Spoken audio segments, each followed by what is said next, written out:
కార్యాలయాన్ని కాకుండా చిన్న రూమును కేటాయించింది. మొదటి అసెంబ్లీ సమావేశాల్లో కేసీఆర్ను కేటాయించిన ఛాంబర్ను రెండో సమావేశాల్లోపై మార్చింది. 39 మంది ఎమ్మెల్యేలకు నేతృత్వం వహిస్తున్న ప్రతిపక్ష నేత కార్యాలయాన్ని ఇన్నర్ లాబీ నుంచి ఔటర్ లాబీకి మార్చడంపై ఎమ్మెల్యేలు, మీడియా వర్గాల్లో విస్తృత చర్చ మొదలైంది.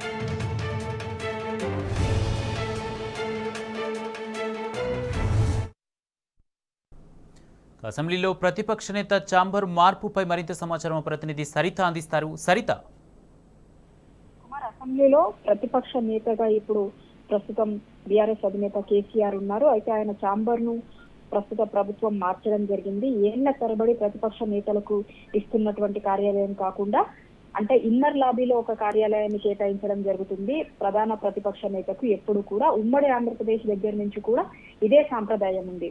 ఉమ్మడి ఆంధ్రప్రదేశ్ లో గతంలో కాంగ్రెస్ అధికారంలో ఉన్నప్పుడు టీడీపీ పార్టీకి సంబంధించినటువంటి చంద్రబాబు నాయుడికి ప్రధాన ప్రతిపక్ష నేతగా ఇన్నర్ లాబీలో ఒక కార్యాలయాన్ని కేటాయించడం జరిగింది. తర్వాత ఉమ్మడి ఆంధ్రప్రదేశ్ తర్వాత తెలంగాణ రాష్ట్రం ఏర్పడిన తర్వాత కూడా బీఆర్ఎస్ పార్టీ ప్రభుత్వాన్ని ఏర్పాటు చేసిన తర్వాత తెలంగాణ రాష్ట్రం వచ్చిన తర్వాత ఏర్పడినటువంటి ప్రభుత్వంలో టీఆర్ఎస్ ప్రభుత్వం ఆనాడు ప్రధాన ప్రతిపక్షంగా ఉన్నటువంటి కాంగ్రెస్ పార్టీకి సంబంధించి ఆ ప్రతిపక్ష నేతగా ఉన్నటువంటి జానారెడ్డికి ఇన్నర్ లాబీలోనే ఒక రూమ్ ని కేటాయించడం జరిగింది.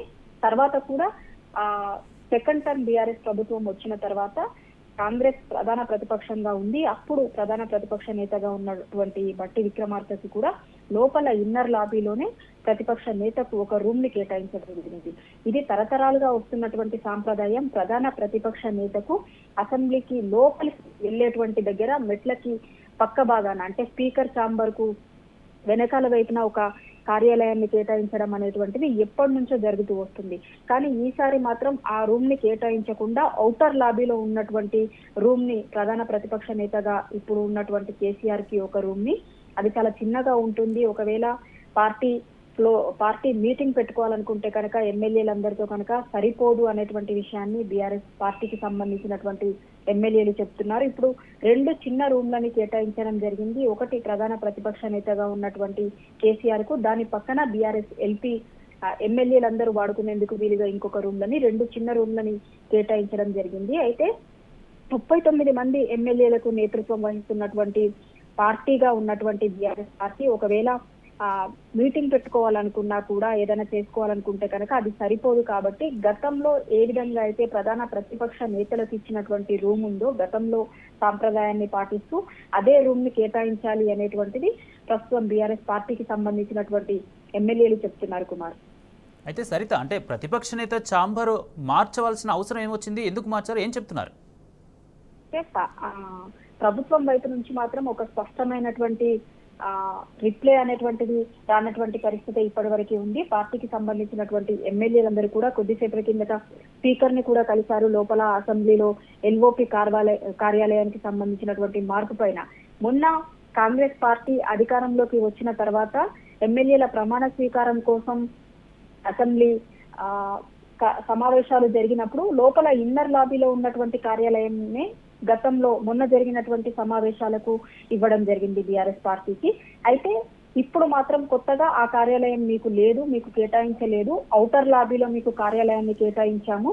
సో అక్కడ పార్టీకి సంబంధించినటువంటి నేతలు కావచ్చు, అదేవిధంగా ప్రధాన ప్రతిపక్ష నేతగా ఉన్నటువంటి కేసీఆర్ కి కూడా ఔటర్ లాబీలో ఉన్నటువంటి దాంట్లో మీకు ఛాంబర్స్ ఇచ్చాము అనేటువంటిది ప్రభుత్వం వైపు నుంచి చెప్తున్నటువంటి మాట. అయితే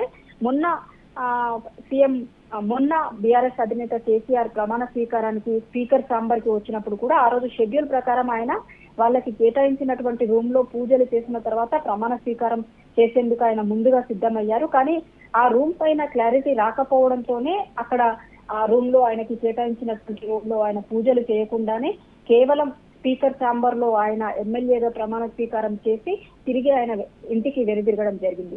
ఈ రోజు క్లారిటీ వస్తుంది అనుకున్నారు బీఆర్ఎస్ పార్టీకి సంబంధించినటువంటి ఎమ్మెల్యేలందరూ. కానీ ఇప్పుడు మొన్న కేటాయించినటువంటి ఈ రూమ్ ని కూడా కేవలం కొద్ది నెలల కాలంలోనే, గతంలో 2 నెలల కిందట ఒక రూమ్ ని ఇన్నర్ లాబీలో ఉన్నటువంటి రూమ్ నే కేటాయించడం జరిగింది. కానీ ఇప్పుడు 2 నెలల కాలంలోనే మళ్ళీ మీరు బయట ఔటర్ లాబీలో ఉండండి అనేటువంటిది ఇస్తున్నటువంటి రిప్లై సరైనది కాదు అనేటువంటిది బీఆర్ఎస్ పార్టీకి సంబంధించినటువంటి ఎమ్మెల్యేలు చెప్తున్నారు. ప్రభుత్వం వైపు నుంచి అయితే ఒక స్పష్టమైనటువంటి ప్రకటన కావచ్చు, స్పష్టమైనటువంటి రిప్లై కావచ్చు బీఆర్ఎస్ పార్టీకి సంబంధించినటువంటి ఎమ్మెల్యేలకు ఇవ్వలేదు. కానీ బీఆర్ఎస్ పార్టీకి సంబంధించినటువంటి ఎమ్మెల్యేలు ఒకటే స్పష్టంగా చెప్తున్నారు, గతంలో ఉన్నటువంటి సాంప్రదాయాలను ఫాలో అయ్యి మేము ఇప్పుడు కొత్తగా ఏమీ అడగటం లేదు.